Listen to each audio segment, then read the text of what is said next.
당신만 놀림받고 계신가요? 분명 장난이라는데 이상하게 나만 계속 기분이 상하는 말이 있습니다. 그 사람은 웃으면서 말합니다. 왜 그래? 농담인데. 그런데 정말 이상합니다. 그런 류의 농담은 늘 비슷한 사람에게만 향합니다. 그리고 어느 순간부터 회사 안에서 저는 조금 둔한 사람, 눈치 없는 사람, 놀려도 되는 사람처럼 굳어지기 시작합니다. 처음엔 그냥 웃고 넘겼는데 어느새 저는 그런 말을 들어도 되는 사람, 그런 장난을 받아주는 게 당연한 사람이 되어가고 있었습니다. 하루에도 몇 번씩 욱하고 질러버리고 싶다가도 막상 그 자리에서는 무슨 말을 해야 할지 알 수 없었습니다. 처음엔 아주 작은 일이었습니다. 그날은 오전부터 정신이 없었습니다. 제 업무도 밀려 있었는데 옆자리 동료가 급하게 부탁한 자료까지 잠깐 봐주게 됐습니다. 이거 숫자만 한번 확인해 줄 수 있어요? 회의 전에 바로 넘겨야 해서요. 거절하기 애매했습니다. 저도 바빴지만 그 사람이 정말 급해 보였고 그 자리에서 어렵다고 말하면 괜히 인정머리 없게 보일 것 같았습니다. 그래서 제 일을 잠깐 미뤄두고 그 자료까지 같이 봤습니다. 문제는 그 다음이었습니다. 회의 직전에 제가 원래 맡고 있던 자료에서 작은 수정 하나가 빠진 걸 알게 됐습니다. 큰 사고는 아니었습니다. 바로 고치면 되는 정도였고 누구를 곤란하게 만든 일도 아니었습니다. 그런데 그 사람이 웃으며 말했습니다. 너는 급하면 꼭 하나씩 빠뜨린다니까. 사람들이 웃었습니다. 누군가는 장난처럼 말했습니다. 맞아. 얘는 어수선할 때가 있어. 저도 따라 웃었습니다. 사실 틀린 말이 아주 없지는 않아서 더 애매했습니다. 제가 부탁을 받아준 것도 맞고 정신 없었던 것도 맞고 작은 실수가 있었던 것도 맞았습니다. 그런데 이상하게 그 말은 단순히 그날의 실수를 말하는 것 같지 않았습니다.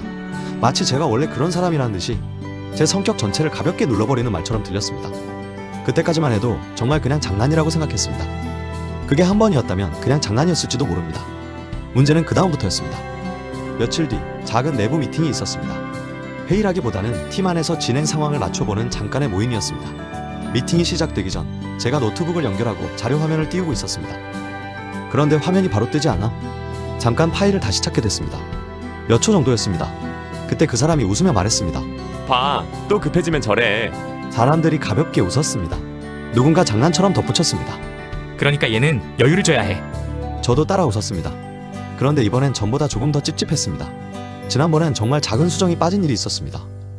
그런데 이번엔 그냥 화면을 띄우는데 잠깐 시간이 걸렸을 뿐이었습니다. 실수라고 하기도 애매한 일이었습니다. 그런데도 그 사람은 지난번 일을 끌어와 제가 원래 그런 사람인 것처럼 말했습니다. 그러니까 얘는 여유를 줘야 해. 여유를 줘야 해. 그 말이 반복되자 이건 단순히 그날의 실수를 말하는 게 아니라 저를 그런 사람으로 만들고 있는 말일지도 모른다는 불길한 생각이 들었습니다. 그날 집에 돌아오는 길에 저는 자꾸 그 말들을 다시 떠올렸습니다. 급하면 하나씩 빠뜨린다니까.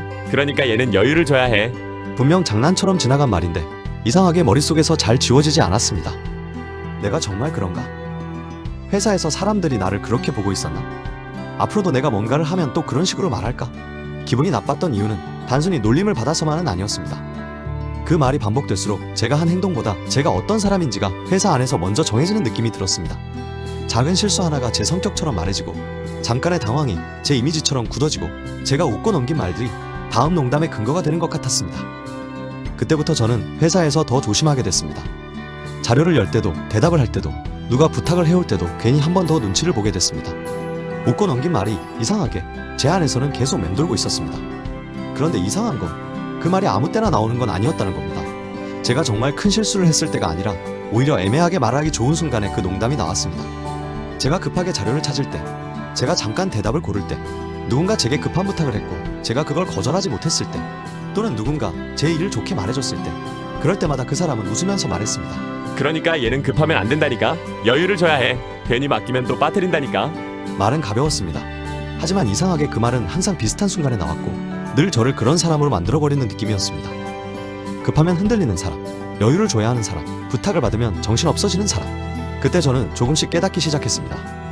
문제는 그 사람이 정말로 저를 비난하려 했는지까지는 알 수 없다는 겁니다.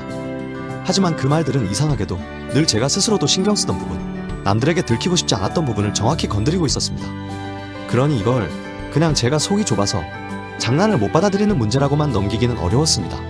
농담처럼 들렸지만 그 말은 늘 제 치부를 재료로 삼고 있었기 때문입니다. 그때부터 저는 그 사람의 말보다 제 반응을 더 신경 쓰기 시작했습니다. 또 웃어야 하나? 이번에도 넘겨야 하나? 여기서 표정이 굳으면 내가 분위기를 이상하게 만드는 사람이 되는 건 아닐까? 그런 생각이 먼저 올라왔습니다. 이상한 건 말을 한 사람은 가볍게 던지고 지나가는데 그 말을 들은 저는 하루 종일 그 장면을 다시 돌려보고 있다는 점이었습니다. 그 사람이 무슨 의도로 말했는지는 끝까지 알 수 없었습니다. 정말 장난이었을 수도 있고 본인도 그렇게 깊게 생각하지 않았을 수도 있습니다. 하지만 결과는 분명했습니다. 그 말이 반복될수록 저는 회사에서 조금 더 소심한 사람이 되어갔습니다. 말하기 전에 한 번 더 멈추고 부탁을 받으면 더 빨리 거절하지 못하고 작은 실수를 할까봐 괜히 더 긴장했습니다. 그리고 그 사람은 그 긴장까지도 다시 농담으로 만들었습니다. 봐, 또 긴장했네. 너는 너무 티가 나. 아, 농담이야. 왜 그렇게 진지해? 그때 저는 처음으로 분명히 느꼈습니다. 이건 단순히 농담을 잘 받아들이고 못 받아들이는 문제가 아니었습니다. 제가 웃어 넘길수록 그 말은 더 쉽게 반복됐고 제가 불편해할수록 그 불편함마저 또 다른 농담의 재료가 되고 있었습니다.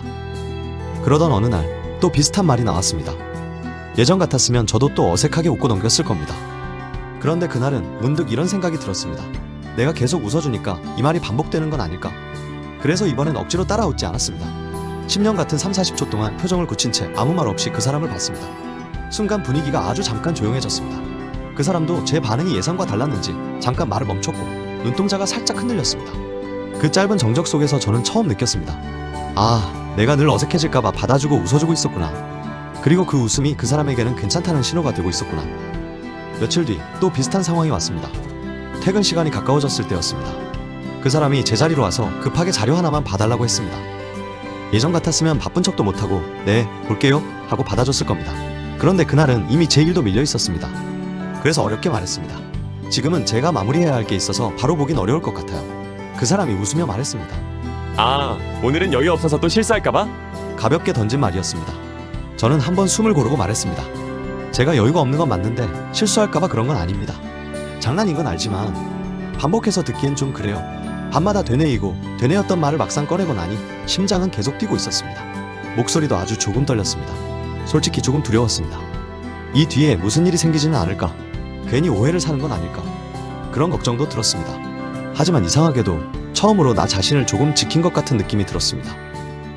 그래, 이 정도면 괜찮다. 속으로 그렇게 저를 조용히 응원했습니다. 물론 회사에서 항상 이렇게 말할 수 있는 건 아닙니다. 상대가 상사일 수도 있고 평가권을 가진 사람일 수도 있고 그 자리에서 바로 말하면 오히려 제 입장이 더 어려워질 때도 있습니다. 그럴 때는 반드시 정면으로 맞설 필요는 없습니다. 먼저 웃지 않는 것부터 시작해도 됩니다. 억지로 맞장구 치지 않는 것, 말끝에 따라 웃지 않는 것, 표정을 굳히고 잠깐 침묵하는 것. 그 작은 반응만으로도 상대에게는 전과 다른 신호가 됩니다. 모든 상황에서 정면으로 대응하는 게 답은 아닙니다.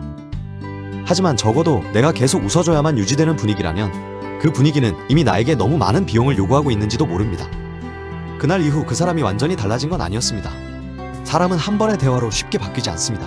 하지만 적어도 예전처럼 아무렇지 않게 같은 말을 반복하진 않았습니다. 그리고 저도 알게 됐습니다.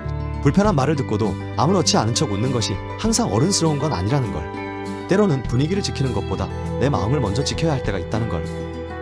선을 말하는 건 누군가를 공격하는 일이 아니라 내가 어디까지는 괜찮고 어디부터는 불편한 사람인지를 알려주는 일이라는 걸요. 예민했던 게 아닙니다. 그저 처음으로 제 마음을 말해준 것뿐이었습니다. 여러분도 장난이라는데 이상하게 오래 남았던 말이 있었나요? 그때 웃어넘겼던 이유가 진짜 괜찮아서였는지 아니면 분위기 때문에 참았던 건지 편하게 나눠주세요. 당신이 지치고 힘들 때 이곳에 편하게 들러 조금의 쉼과 여유를 가져가실 수 있도록 앞으로도 더 따뜻한 이야기를 준비하겠습니다. 마음에 남는 이야기였다면 구독과 좋아요로 함께 해주세요.